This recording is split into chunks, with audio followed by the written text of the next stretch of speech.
Governatore. Ma guardi, io vedo innanzitutto un po' i messaggi e siccome sono abituato a rispondere ne vengono fuori alcuni argomenti. Il primo, c'è un cittadino che dice ma la vedo un po' in difficoltà, io non sono assolutamente in difficoltà.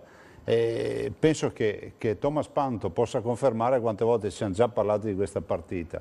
Se dopo, per carità, il Presidente della Regione diventa il capo espiatorio o ricettacolo di tutti i desiderata dei Veneti, io ne prendo atto perché vedo un cittadino che dice lavoro per tutti e vabbè, ci vorrebbe anche la soluzione però a questi mali. Voglio ricordare ad esempio che dall'inizio della crisi, non per colpa mia, il Veneto ha perso 120.000 posti di lavoro. La prossima settimana, annuncio, è arrivata la convocazione oggi, ci troveremo anche per Indesit in quel di Roma. Cioè questa è una partita che dobbiamo combattere come comunità.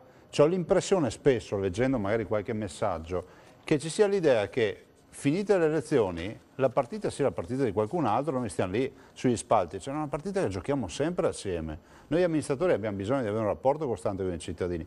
E io mi rifiuto di far passare l'idea per la quale, prima uno ha scritto, visto che Zaia adesso si è sistemato, io non ho bisogno di fare politica per sistemarmi, perché la prima partita io l'ho fatta a 18 anni, e questo sia chiaro per tutti.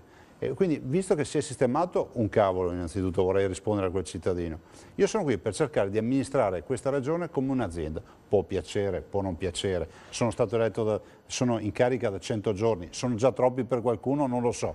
Però le cose si valutano in maniera aziendale, cioè c'è un business plan, c'è un prodotto, c'è un risultato da raggiungere. Ho l'impressione che se usciamo da questo alveo, oggi il risultato da raggiungere è quello di non chiudere Antena 3, di non chiudere Rete Veneta, di non chiudere 7 Gold, insomma, tutte le televisioni, diciamolo Panto, c'è un pool ormai di editori che si trova quotidianamente per vincere questa battaglia.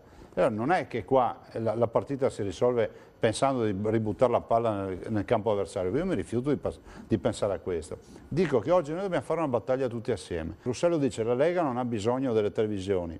Io dico semplicemente che, come dice John Lucas, che è un grande storico, a 84 anni, dice che il comizio, il rapporto con l'elettore si è spostato dall'agorà della piazza al televisore. È questo che è accaduto in questi 30 anni.